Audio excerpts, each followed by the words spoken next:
warahmatullahi wabarakatuh. Kami dari 12 IPA 7 yang beranggotakan saya Nabila Narafalika dan Viva Kania. Kami ingin memenuhi tugas praktikum fisika dengan membuat Heron Fontaine atau air mancur tanpa listrik sebagai alat peraga hukum Boyle. Sebelumnya, kami akan menjelaskan dasar teori dari hukum Boyle. Hukum Boyle.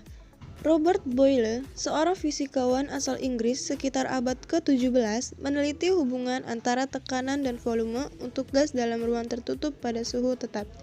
Berdasarkan percobaannya, Boyle mendapat dua kesimpulan, yaitu A. Jika tekanan diperbesar, volume udara semakin kecil, tetapi hasil kali tekanan dengan volume harganya selalu konstan. B. Jika tekanan dinaikkan 2 kali tekanan semula, maka volume gas menjadi setengah volume mula-mula. Jika volume menjadi sepertiga volume mula-mula, maka tekanannya naik 3 kali lipat. Berikut gambar percobaan hukum Boyle. Bunyi hukum Boyle. Berdasarkan kesimpulan tersebut, Boyle menyampaikan pernyataan yang dikenal dengan nama hukum Boyle, yaitu pada suhu tetap, tekanan gas di dalam ruang tertutup berbanding terbalik dengan volumenya. Rumus hukum Boyle. Secara sistematis, hukum Boyle dapat dinyatakan dalam persamaan berikut.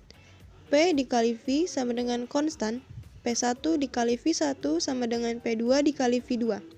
Keterangan, P sama dengan tekanan dengan simbol PA, V sama dengan volume dengan simbol M kubik. Contoh penerapan hukum Boyle. Yang pertama ada jarum suntik. Jarum suntik merupakan contoh penerapan hukum Boyle yang paling sederhana. Ketika batang penutup ditarik, maka akan bertambah volume ruang dalam tabung jarum suntik. Jika volume bertambah, maka otomatis tekanan akan berkurang. Akibatnya jarum akan menarik sesuatu cairan atau gas untuk mengisi kekosongan tersebut supaya mencapai tekanan yang sama. Yang kedua ada cat semprot. Cat semprot memanfaatkan hukum Boyle dalam prinsip kerjanya. Dalam kalengnya terdiri dari dua jenis zat, yaitu cat dan suatu gas bertekanan tinggi. Karena ditekan dengan gaya yang sangat besar, sehingga hanya menempati ruang kecil, sehingga akan berwujud cair.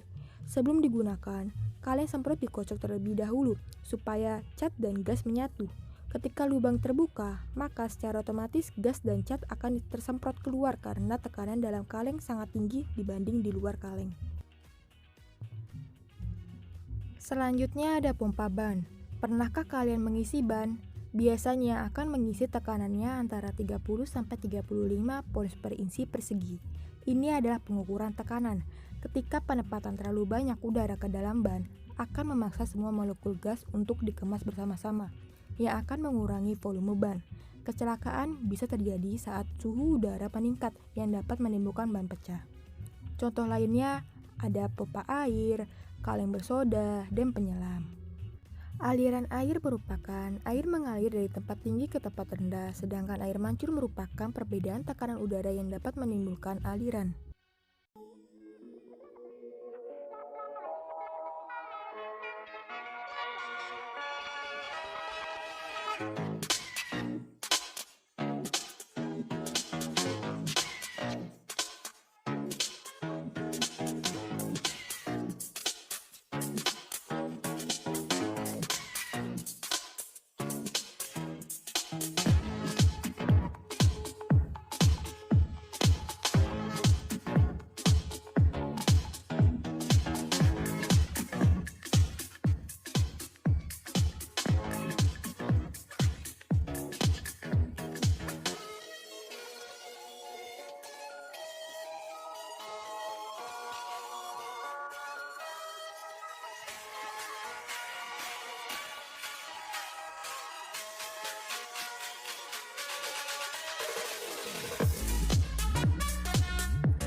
mancur dalam kehidupan sehari-hari, selain untuk pemanis, juga dapat menghemat listrik pada akuarium.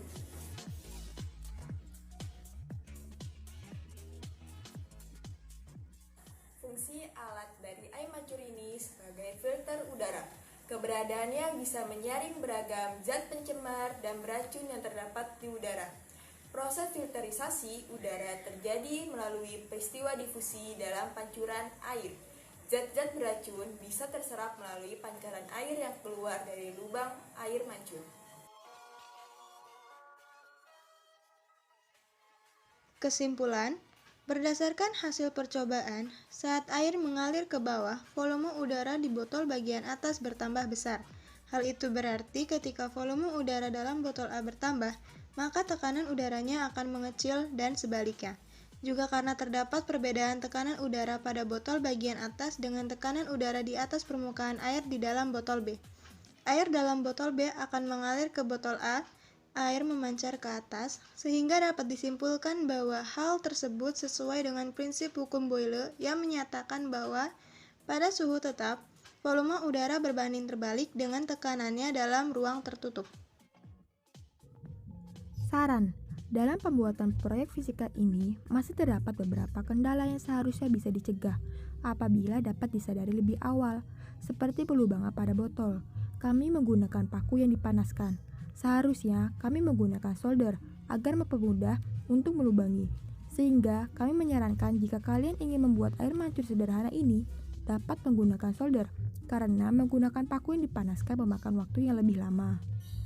Terima kasih telah menyaksikan video ini. Wassalamualaikum warahmatullahi wabarakatuh.